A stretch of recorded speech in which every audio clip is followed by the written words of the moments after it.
Family and fellow soldiers, I'm the Professor, and this is the Moment of Truth. I think we really need to have a follow-up to yesterday's briefing regarding California's reparations switcheroo. Some of the comments that I saw clearly came from shills in the room who desperately wish that they could spread their defeatism, though there may have been a few folks who apparently just didn't get it either. Every time black people are pushing for our power, every single time, there's always a universal opposition to it. Nobody said that the end of chattel slavery was going to come the first time around. It took generations of revolts and uprisings in order to break those chains. The March on Washington in the 60s, at least 70% of the American population opposed it. Freedom Riders, same thing. Something as basic as the end of lynchings. You had 70% of Americans who said, "Nah, keep hanging those niggers. They need to be killed." White supremacy constantly tries to throw stumbling blocks in our way, tries to slow the process of progress down in an effort to see whether or not it can force us or coerce us or wear us down where we'll just basically accept anything that they do, or rather accept what they're not going to do. And too many of us are trying to find a way to put our finger to the wind to see if these non-black groups will approve of reparations or anything that empowers us before we're willing to step forward about it. And that's something that I want to go ahead and hit on the head right now today. One of the untold stories that the white media covers up is that in practically every case where the so-called white leftist liberals, or the people who the white media and white historians try to portray as being on the right side of history, the open-minded white allies, in most cases they were either hoping to use us to promote their own power, like the white feminists and suffragettes of the 19th and 20th centuries did, or they just let the mask slip and show their true colors, like LBJ did when Dr. King opposed the Vietnam War, or like a number of white abolitionists did when the end of chattel slavery gave way to the inevitable demands for economic and political equality. 100 years after Frederick Douglass had been talking about black America's economic demands, Dr. King was still talking about how you had a huge number of white Americans who were opposing it because they were fine with the end of the brutality of the people like Lincoln Rockwell and the George Wallaces and the Bull Connors. But when it came time to talk about black people being on an even economic plane, all of a sudden, that's just a bridge too far. That's too much. We don't know how we feel about that, when the reality is they know exactly how they feel about it. They oppose it. Abraham Lincoln was an unvarnished anti-black racist. In his 1858 debate with Senator Stephen Douglas, he said that he opposed doing anything that would bring about the social and political equality of black and white people, and that Lincoln would see the superior position assigned to the white man. Lincoln admitted that the degraded position of the black race in America was not some natural order, it was a matter of artificial political policy. That this was an artificial construct put in place by white power. That's what he was talking about. And said we got to make sure that it doesn't change. We got a racial pecking order in place, and we got to make sure that it remains frozen as it is. Now, of course, you have the usual apologists and revisionists who try to invent history out of whole cloth and tell us dishonest Abe didn't actually mean what he said during that 1858 debate. Why, he was just saying what he had to say to get a seat in the Senate. Illinois is as racist today as it was then, so what do you expect? Lincoln was just being a political realist. He was running game on those white supremacists, don't you know? That's what certain people have tried to put forward. Well, a few years after that, in 1862, after Lincoln had become president, he began advocating that if black people were freed from slavery, then they should all be rounded up and forcibly sent to Africa. Now, Lincoln wasn't running for the Senate in this case, nor was he running for the presidency. He was already president at this point. The Civil War was raging, and this was what Lincoln said he wanted to do. You see, to Abraham Lincoln, the Emancipation Proclamation was a means to an end, not an end unto itself. The goal was not to put an end to slavery. The goal was to expedite a springboard that would allow for the wholesale ethnic cleansing of black people out of the U.S.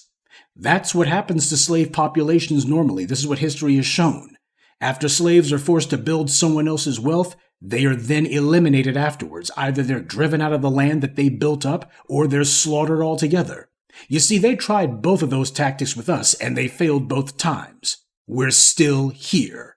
So, what is the final solution to the black question? White power hopes to strangle us slowly out of existence by starving us economically. That's their solution. A guilt-free genocide, except we haven't been dying as quickly or easily as they would like, so they've had to do more direct stuff instead. Power and popularity are not the same thing, and only a fool or a codependent wants them to be. When you're a top athlete, everybody's going to hate you because they can't catch up with you. Now, if they find a way to cripple you or hobble you or stack the rules against you so that it's mandated that you always have to lose, when that's what everyone else has done so that they can finally stop catching nonstop L's, what do you think's going to happen when you start making moves where you're showing them that they're going to have to compete against you again? We have to stop trying to gently move everyone towards accepting and approving of black empowerment, because they're never going to do it. White supremacy is global, and it's created a worldwide racial pyramid with black people at the bottom. And the ugly little secret that nobody likes to talk about is that even those groups who are not necessarily classified as white still support white supremacy, because as long as white supremacy stands, they are guaranteed not to ever be at the bottom. Because, as Lincoln himself admitted, the system is deliberately set up to ensure that the bottom is reserved only for black people. It's engineered. Now, as black people, we always have to do a check on ourselves, too. We dislike this evil system that we're forced to live under, but we refuse to be honest with ourselves about the ways that we've come to be in denial about our position. White supremacy is sophisticated, and as such, it understands that one of the best ways to get black people to put down our arms and basically give up the fight is by convincing us that we don't have to fight, that there's elements from the dominant society who have seen the light. Our pleas for decency have fallen on loving ears at last, and they understand the need to reform for themselves. That is the quintessential American lie, that this country has been one long story of incremental improvement, that things are always getting a little bit better in America day by day, and everything is constantly moving towards that quote-unquote more perfect union. That is the lie that the U.S. pulled over the world's eyes. America's been telling that particular lie since before the end of chattel slavery. You can go all the way back to the Romans with how you use that lie to derange the internal politics of the people that you subjugate. You convince them that the very system of oppression that they live under can be made to change and respond to their needs if they just put enough effort out. And that's what the oppressed do. They waste their time thinking that they're just going to be able to vote for people who were put in front of them by the very oppressors that they're fighting against.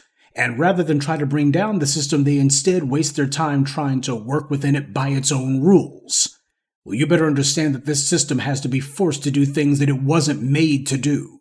The uprisings of 2020 made it clear how change is actually made in the real world. It wasn't done by appeals to any phony decency or sitting back waiting for enlightened white figures in government to change things.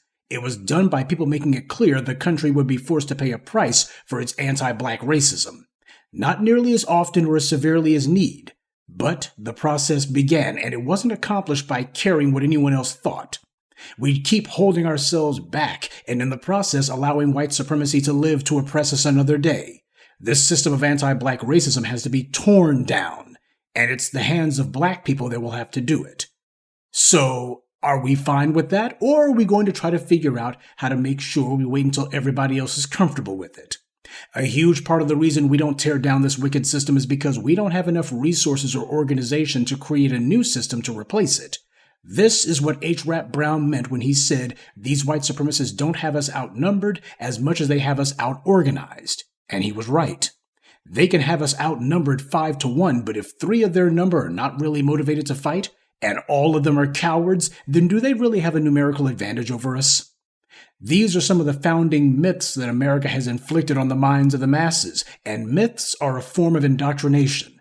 They're usually over the top, fantasy, and people know that because it's precisely because they see the subject of the myth as being an avatar for themselves. Myth-making is about getting people to brainwash themselves, and too many of us have fallen for it. We've bought into a myth that this society is worth perpetuating, and when people have been mentally conquered like that, massa doesn't have to worry about them tearing down the machine. Because they've been successfully programmed not to. They instead will try to preserve the machine, and by preserving it, help to perpetuate it. At some point, the oppressed have to accept the fact that myths are not real, no matter how many times they've been repeated to you. They're made up, phony, but even a myth can become powerful if enough people choose to believe it. People know that Santa Claus is made up, but he's still a part of a multi-billion-dollar seasonal campaign machine because people believe in the underlying idea of what that fat white man in a red suit represents. There's a strong cultural component to all of this. Another part of the myth is that black people are the conscience of America. See, that's the lie that we've bought into. We suffer gladly because the white media pats us on the heads and says, well, you know, black people, they're basically the conscience of the country. They're the ones who tell us the dirt the country's done. White supremacy can live quite well with all the dirt that it's done. White supremacy has no conscience. So the white supremacists are not at all bothered by black people pointing out this nation's sins. In fact, they take a sick glee in it. To them, they're keeping score. Yeah, you Negroes know exactly how we've been getting away with murder all these hundreds of years. That's what the white supremacists say to themselves whenever we reread the litany of lies and crimes that they've committed. Black people have been told that we suffer because we're human sacrifices on the altar of American progress. That's the myth of the noble, suffering Negro that the white media puts out there. Well, let me tell you something. We are a people. We are not some moral political vanity project. And we're not some noble tragedy either. We are a people with our own interest, our own agenda, and most of all, our own destiny. We don't take opinion polls when it comes to our power. And we don't care who doesn't like that we're stepping forward to take what's ours. Of course, your co-workers and people who claim to be your friends are going to raise pure hell when they see reparations become a reality. And a lot of you in the back of your minds, that's a problem for you because after all, you're cool with these guys and you don't want to make no problems. You don't want to make any trouble. Whenever black people bring a discrimination lawsuit, have you ever seen these white liberals or your white co-workers make a point of saying that those black people were owed something? No. At best, they grumble that, well, those Negroes, they got too much money. It wasn't as bad as all that. Or at best, they decide to say nothing at all. But none of them says that an anti-black hate crime law is necessary. Nobody ever points and says, well, black people are being discriminated against and something needs to be done. Instead, they say that something has already been done. Really? These do-nothing laws that don't get enforced? We've had so many Negroes and so many shills and plants and agents among us who told us that reparations was never going to become a serious political issue, and now it has. So that being the case, they've been wrong in everything they said. Now they're saying, well, they're not going to be paying, they're not going to be doing anything. They used to say that there wouldn't even be a discussion about it. So what they're really saying is that they're scared of this thing becoming a reality. A lot of Negroes are actually terrified of white supremacy falling. Why? Because a lot of them have found what they think to be a comfortable place under it. After all, if white mommy and white daddy are not going to feed them, a lot of these Negroes would starve, and that's the part that scares them about black empowerment. White supremacy may be an unpleasant reality for them, but it's far preferable to the horrifying truth that they would actually have to take care of themselves, and a lot of Negroes would prefer not to. You have to redefine your comfort zone, because right now your definition of comfort is when everybody else isn't criticizing black people. For a lot of black folks, that's the definition of comfort. It's what Dr. King talked about when he said, negative peace over positive peace. Never mind how much agony and pain you're in, everybody else goes about their business without a pang of remorse, while you are miserable. Well, the first step to changing that is to stop caring whether anyone else likes us getting what's ours. Let them grumble, let them holler. Let them see what it's like to be us for a change. We don't raise a hand to ask for permission. We raise a fist to make it clear we're not asking at all. Good day, and be one. I'd like to take a moment to mention some of our contributors: Shrampstein, Plasticizer, Kareem Lawless, Antonio Daniels, and King Edwards. Salute to them and thank you to everyone for listening, liking, and sharing this message. Black empowerment only exists because of you.